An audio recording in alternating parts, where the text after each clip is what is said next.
E aí, pessoal? Suponha que você seja um deputado estadual aqui do Brasil. Você, como deputado estadual, tem cargos de gabinete para distribuir, né? Você pode dar a pessoas aí que vão ocupar um cargo e ganhar o tão sonhado salário de funcionário público aqui no Brasil, sem nem ter que passar por concurso, sem nada. Você loteia esses cargos aí para amigos ou aliados seus, que ficam muito gratos, afinal de contas, quem não gostaria de estar aí nessa posição, ganhando uma receita aí a mais, e em troca combinam de te pagar uma mesada. Uma parcela do salário deles vai para você. Não foi você que pagou, foi o Estado brasileiro que pagou e uma parte dele vem para você. E que você pode usar seja para gasto pessoal, seja para um caixa de campanha, para você poder viabilizar novamente a sua candidatura no futuro. Enfim, uma prática aí que está usando, no final das contas, o fundo público, o fundo do Estado brasileiro, para um uso privado. É bonita essa prática? Não, não é bonita. É uma prática louvável, ética? Sem dúvida nenhuma que não. É uma pequena forma de corrupção. E parece, está longe de estar provado ainda, não se pode afirmar que aconteceu, mas é uma possibilidade real. Parece que é esse o tipo de relação que o Flávio Bolsonaro, eleito agora senador do Rio de Janeiro, mas que foi longamente aí deputado estadual do estado do Rio de Janeiro, parece que essa era a relação que ele estabelecia com assessores dele. E especificamente com um assessor aí que recebia os pagamentos dos outros, que era o Fabrício Queiroz, que recebeu aí ao longo de um ano mais de R$ 1 milhão, R$ 1.200.000 em pagamentos dos outros e sacou esse dinheiro. Ninguém sabe direito para que ainda, mas para uso pessoal parece que não foi. Ele mora numa casinha muito humilde aí num bairro pobre do Rio. Então fica a dúvida, será que esse dinheiro estava indo para o Flávio Bolsonaro, afinal de contas? Não tem como afirmar isso. Tem também o cheque que ele fez aí, o Queiroz fez para a esposa do Jair Bolsonaro, enfim. Não está muito claro ainda com a natureza da relação. Mas há uma chance real de que seja isso. Essa relação de, digamos, uma troca de favores aí, no qual um assessor paga uma mesada para o deputado usar como melhor lhe aprouver. Né? É feio? Sim, é. É louvável? Não. Trata-se de um pequeno caso de corrupção agora. Essa é a pergunta e esse é o ponto central que eu quero fazer aqui. Isso faz do Flávio Bolsonaro, se for verdade, isto faz do Flávio Bolsonaro alguma espécie de monstro, algum demônio que tem que ser extirpado da política brasileira, custe o que custar? Não.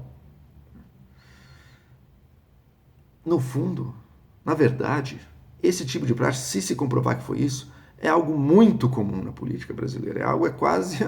É quase o normal da política brasileira, esse tipo de relação, de troca de favores, de favorecimento, um verdadeiro clientelismo aí com aliados e amigos que ganham o carguinho. Né?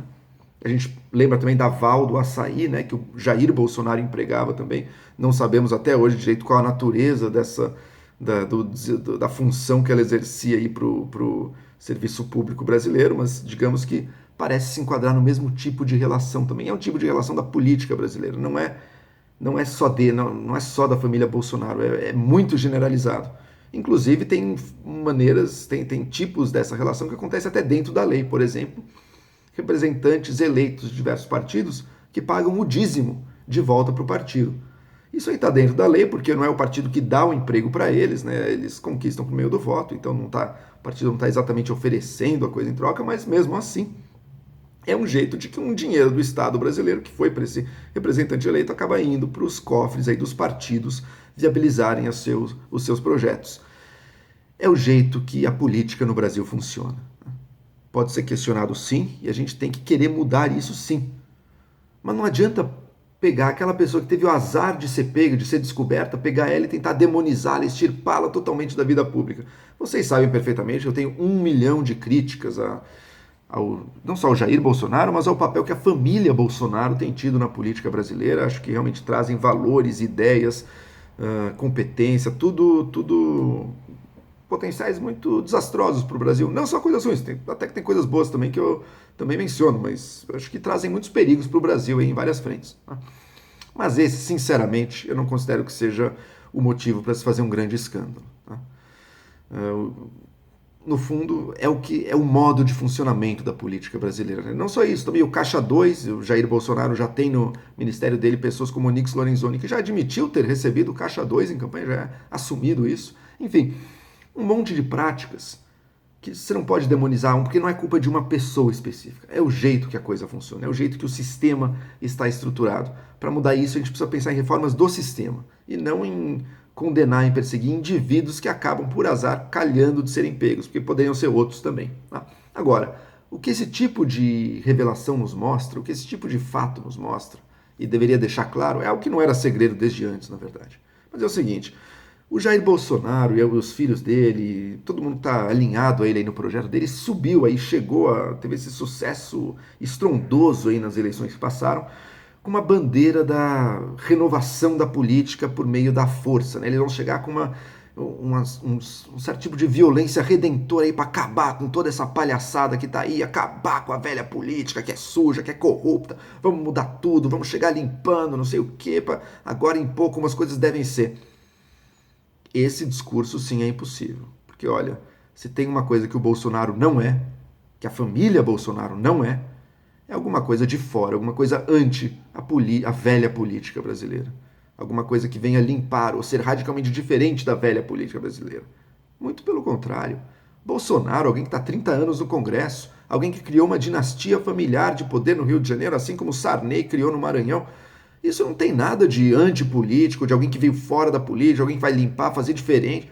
Isso é a velha política brasileira. Bolsonaro faz parte, e os filhos dele fazem parte, da velha política brasileira.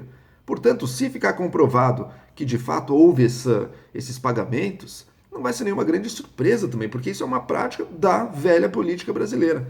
E tem problema sim, mas é o grande problema do Brasil. O grande problema do Brasil são esses pequenos atos de corrupção que acontecem aí na política local.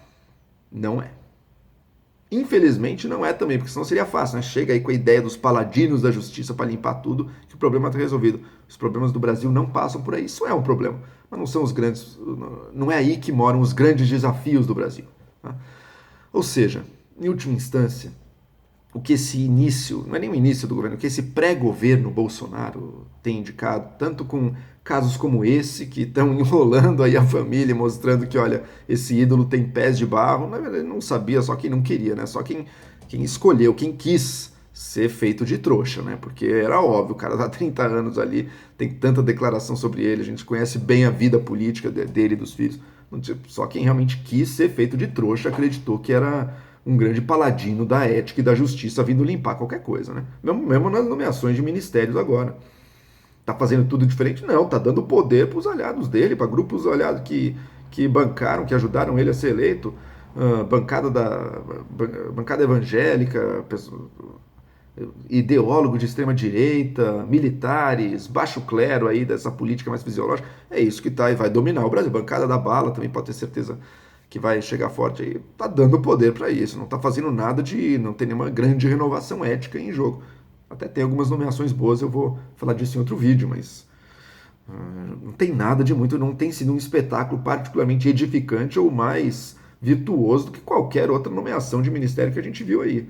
Aliás, está se colocando um risco aí, porque ao não estar exigindo nenhuma contrapartida, talvez comprometa certas coisas importantes que o Congresso brasileiro vai ter que aprovar. Mas enfim, o que o Bolsonaro está nos mostrando é uma faceta da velha política brasileira e se comporta como tal. A única coisa que está morrendo aqui não é uma ideia de que nossa, o próximo presidente teria que ser alguém totalmente de fora. Não, isso é falso. Não é esse o motivo para a gente demonizar o governo Bolsonaro.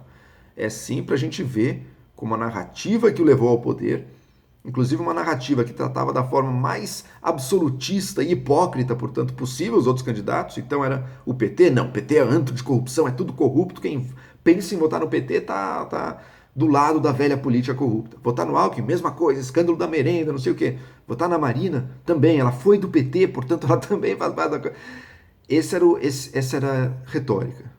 Uma retórica intolerante e que partia dessa premissa mentirosa de que estava em jogo ali uma grande renovação.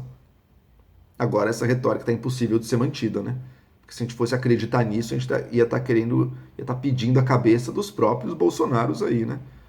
Ministro que recebeu caixa 2, ministro que é réu na justiça, filho enrolado aí já nos esquemas, não comprovou ainda, é verdade, mas os que eles acusavam durante a campanha também não tinha comprovação nenhuma, né? Alckmin, Marina, não tem nada, nem de longe comprovado contra nenhum deles, e mesmo assim não impediu de usarem uma retórica extremamente agressiva para desqualificá-los enquanto políticos, né?